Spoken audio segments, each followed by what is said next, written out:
นานเพลิดเพลินไปวันๆนักปราชญ์บัณฑิตผู้ฮู้ผู้มีปัญญาเมื่อเปิ้นพิจารณาเปิ้นก็จะฮู้ว่าสิ่งหมู่นั้นเป็นเพียงความสุขชั่วคราวบ่ได้ยั่งยืนถาวรมันย้ายที่บ่ได้ย้ายตำแหน่งบ่ได้นะ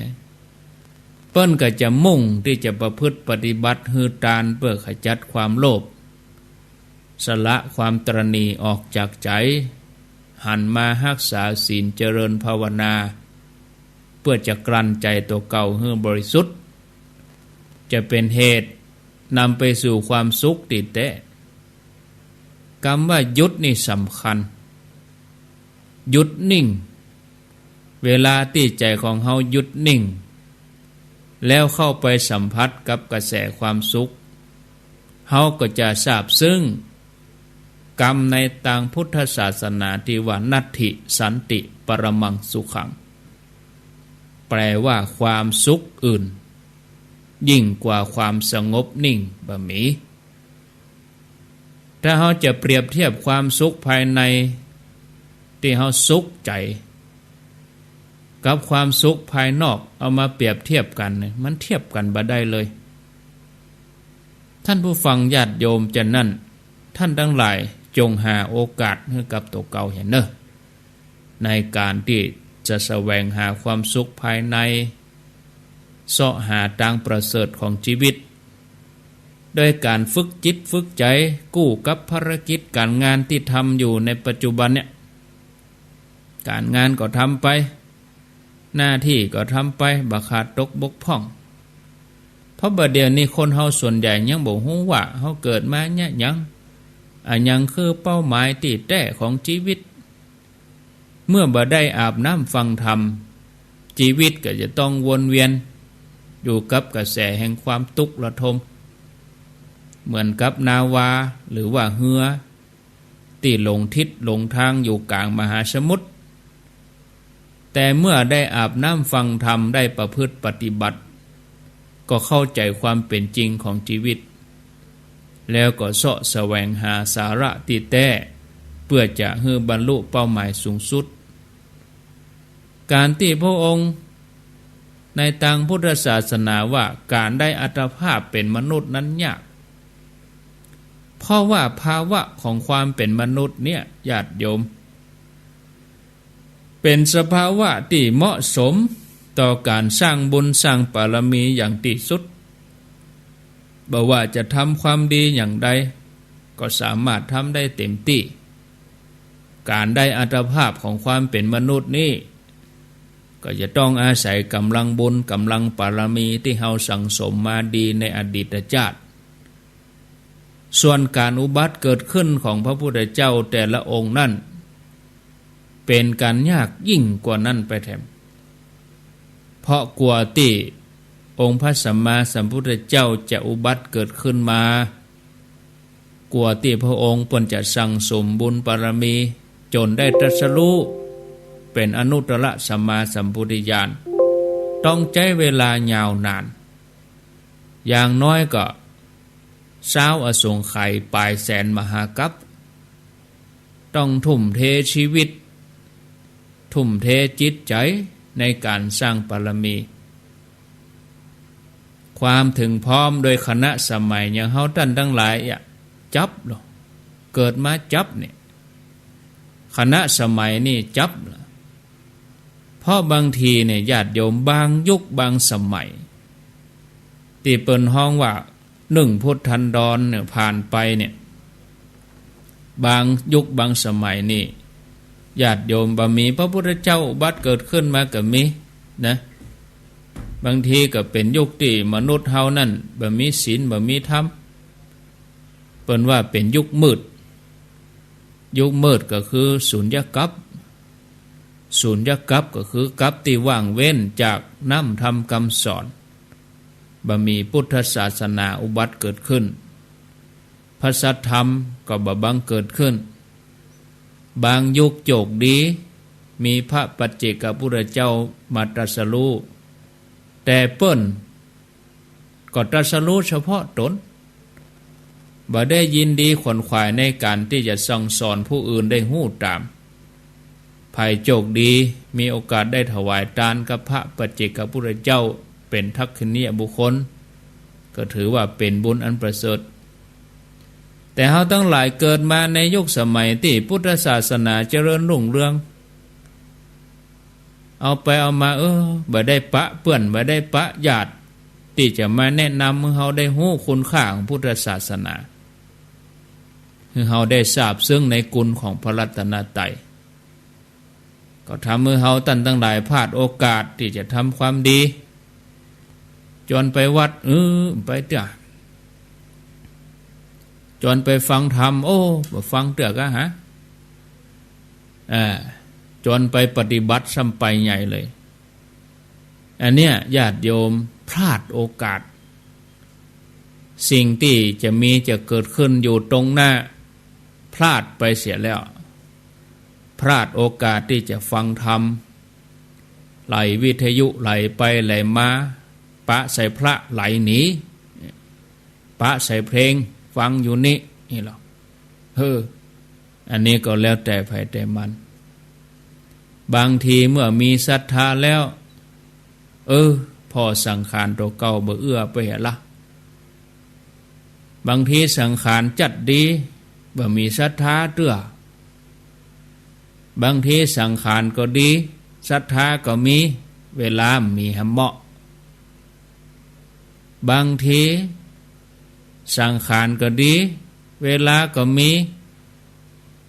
ศรัทธาก็เกิดปัจจัยบ่พร้อมนะหลายสิ่งหลายอย่างท่านผู้ฟังญาติโยมทั้งหลายนับว่าเป็นความโชคดีของท่านผู้ฟังญาติโยมบ่ออกไม่ออกทั้งหลายที่หมู่เฮาทั้งหลายมีบุญเก่าที่สั่งสมมาไว้ดีแล้ว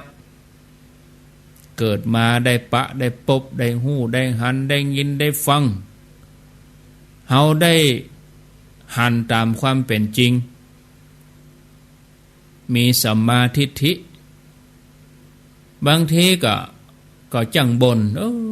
ชีวิตเฮาอย่างมันทุกข์มันยากลำบากแต่เฮามาเทียบคนอื่นเนี่ยญาติโยมมากมายหลายเต้านักกว่าเฮากันญาติโยมทั้งหลาย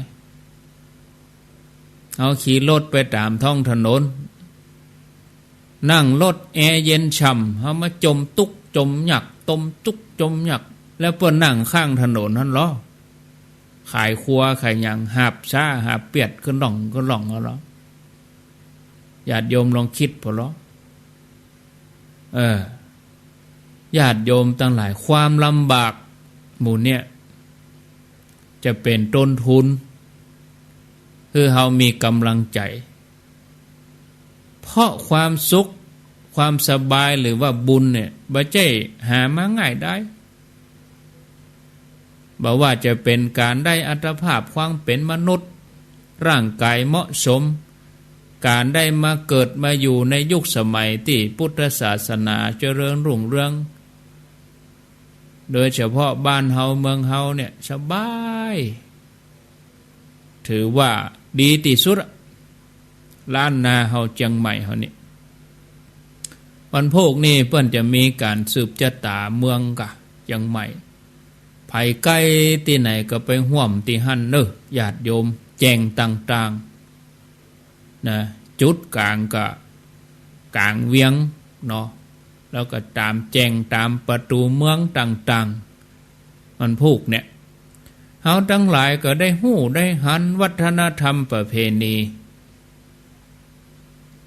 ใครฟังธรรมก็มีวิทยุให้ฟังเนาะเป็นยุคที่แสงแห่งธรรมะสาดส่องไปหรอถึงบ้านถึงจองยังเฮามีโอกาสได้ฟังธรรมความสุขต้นทุนต่ำทาน3 ก้อนฟังได้ถึงมาวันมาคืนหรออย่าได้มาก่อนญาติโยมบางคนจะไปอยู่ที่ไหนไกลๆอะไรหาลูกเต้าจะเอาไปอยู่ที่อื่นกลัวบ่ได้ฟังทุกเช้าจะไปหันไปนี่บ่ไป ไปที่อื่นที่ไกลมาขายใจเห่งปิกมาเฮือมันตันเวลาได้เวลาตูเจ้าจะออกแล้วโอ้ขายใจทำอันนั้นอันนี้เฮือแล้วเหี่ยวก่อนจะตั้งใจฟังทำเหมือนเขานั่งกินข้าวน่ะนั่งกินอิ่มเนี่ยฟังธรรมก็เหมือนกันหรอกญาติโยมท่านทั้งหลายทุกท่านล้วนมีศรัทธาในพุทธศาสนาเอาทั้งหลายมาพอก็ช่วยกันบำรุงภิกษุสามเณรพระสงฆ์องค์เณรกุมเข้าโอ้ใส่บาตรกันบึดเสียตราบใดที่ญาติโยมยังมีความศรัทธาใส่บาตรทำบุญถ้าเตียวไปบาตรเป่าหกลกเตียวไปเต็มในเต็มในเป็นหูตระใดตระดีไผบ่ใส่บาตรอย่างอันนี้ก็ก้อยว่ากันเต็มคำอันนี้เขาก็ถือว่าดีที่สุดแล้วมาเกิดในยุคสมัยนี้เขาก็ช่วยกันทนุบำรุงพุทธศาสนาช่วยกันปกป้องคุ้มครองบ่เจ้าแต่นั่นก็ทรงลูกทรงหลานคือมาบวชเป็นพระเป็นเณรสืบทอดอายุพุทธศาสนาสิ่งใดที่ทำได้ยากหมู่เฮาทำได้บ่ยากแต่เฮาพร้อมใจกันบางคนจะแย่กึดยากจะไปวัดก็กึดยากจะนั่งสมาธิก็กึดยากมันยากตั้งแต่กึดแล้วทางง่ายมันก็ง่ายตั้งแต่กึดแล้วเฮายากก็เลยยากอยู่หั่นไปก็เลยยากจะไปก็ยากดับจิตก็ยากถ้าเฮาง่ายดับจิตก็ง่ายเนาะโดยเฉพาะความศรัทธามั่นคงในพุทธศาสนาเนี่ยญาติโยมหลายท่านถึงขั้นอนุญาตเอาลูกเอาหลานไปบวชนอได้ลูกพระลูกเณรเป็นตนเป็นองค์ก็ถือว่าเป็นสิ่งที่น่าอนุโมทนาสาธุการเพราะเป็นสิ่งที่ทำได้ยากเหมือนกันนะเนื่องจากคนส่วนใหญ่นี่ก็หุมศรัทธาเพียงแต่ทานเพียงแต่ศีลเจริญภาวนาบางทีก็ทำที่บ้านแต่การได้ปฏิบัติในคัมมะอาตมาก็เลยรณรงค์ไกลเข้าว่าสาเปิ้นมีขบวนรถด่วนที่ไหนกลุ่มหนุ่มสาวเชียงใหม่ก็ฟังธรรมอย่างกันอย่างเฮาพยายามเก็บเกี่ยวเอาญาติโยมเก็บคะแนนให้ตัวเก่านะญาติโยมทั้งหลายสิ่งที่ทำได้ยากลำบากสิ่งนั้นจะมีคุณค่าเป็นบุญเป็นปรมียิ่งใหญ่อย่างกับพระเจ้าอโศกมหาราชนี่ท่านผู้ฟังพระเจ้าอโศกมหาราชนี่ชื่อนี้มาถ้าคนที่เพิ่นศึกษาพุทธศาสนานี่ก็คงจะรู้จักยิ่งใหญ่ขนาดไหนพระเจ้าอโศกมหาราชเนี่ยมาลงที่สามเณรนิโครธเนี่ยพอแล้วมายอมเนรนิโครธสามเณรนิโครธเนื่องจากได้หันมารยาทสำรวมของเนรก็เลยเลื่อมใสสามเณรนิโครธบ่ใช่เฉพาะหันอย่างเดียวนะได้ฟังเนรเทศน์ก็เกิดศรัทธาเนาะแปลงวิหาร 84,000 หลังเนาะประดิษฐานพระบรมสารีริกธาตุเอาไปใส่ไว้ในวิหารก่อสร้างสมบูรณ์แล้วพระโมคคัลลีปุตติสะเถระได้อนุโมทนาแล้วก็เปิ้นก็แสดงฤทธิ์ให้พญาเจ้าเมืองได้หันมหาวิหาร 84,000 หลังพร้อมกันบ่ว่าจะพอตั้งใดทิศใดก็ทำให้พระเจ้าอโศกมหาราชปีติพระมหาเถระก็กล่าวว่าผู้ถวายทายธรรมบำเพ็ญกุศลนักที่สุดบ่มีไผจะเสมอเหมือนพระเจ้าอโศกมหาราช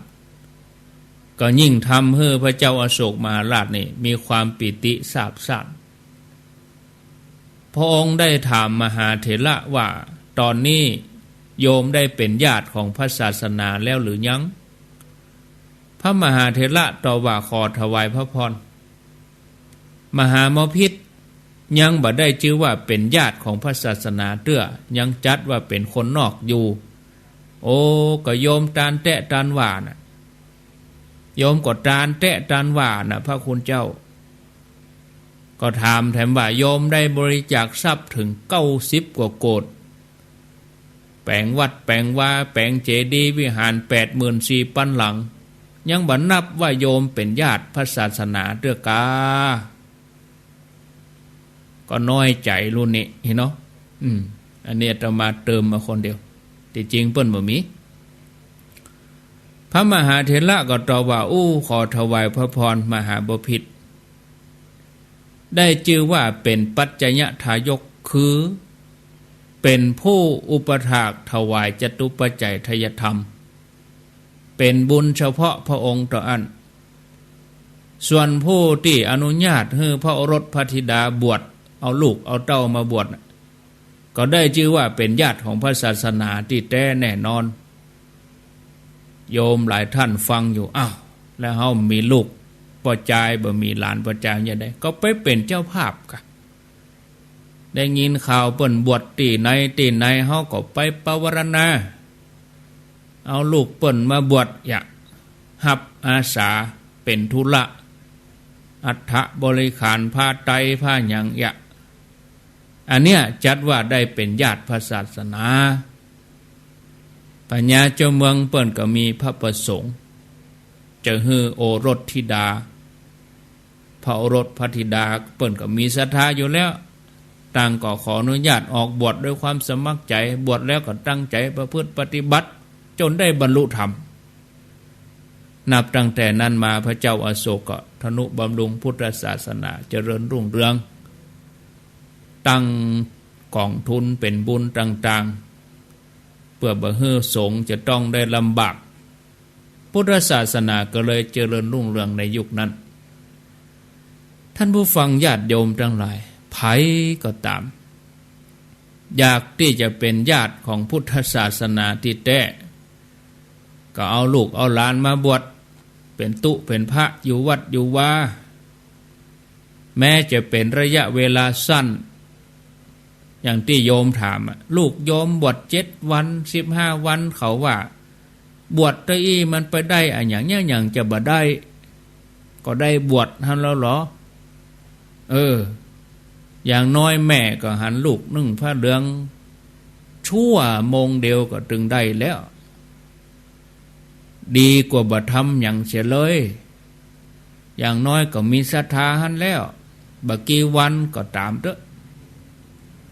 แต่ถ้าหากตั้งใจบวชเอาจริงเอาจังแล้วก็ได้อานิสงส์ได้บุญใหญ่เป็นอสงไขยอัปปมานังเพราะบวชโดยศรัทธาไกลเข้าวาสาบางคนก็ลองตั้งใจพอพอออกโล่งๆนะแม่บ้านก็บ่มีแล้วเนาะลูกหลานก็ใหญ่หมดแล้วโล่งเลยตั้งโล่งเลยลองล่ะเอาเหี่ยววาสาแล้วจะได้มาเป็นเจ้าหมู่กันเนาะจะได้เป็นญาติพระศาสนานะส่วนญาติโยมไม่ออกศรัทธาก็บวชเนกขัมมะบวชขาวถ้าบ่ได้3 วัน7 วันก็7 วันไหนก็ไปให้วันเอาวันศีลนี่กะอันเปิ้นจะไปแปลงวันศีลมันหยังเนาะเฮาตั้งใจมากลั่นจิตกลั่นใจ6 วันนั้นมันขุ่นมัวเต็มที่แล้วเอาเนกขัมมะนี่แหละญาติโยม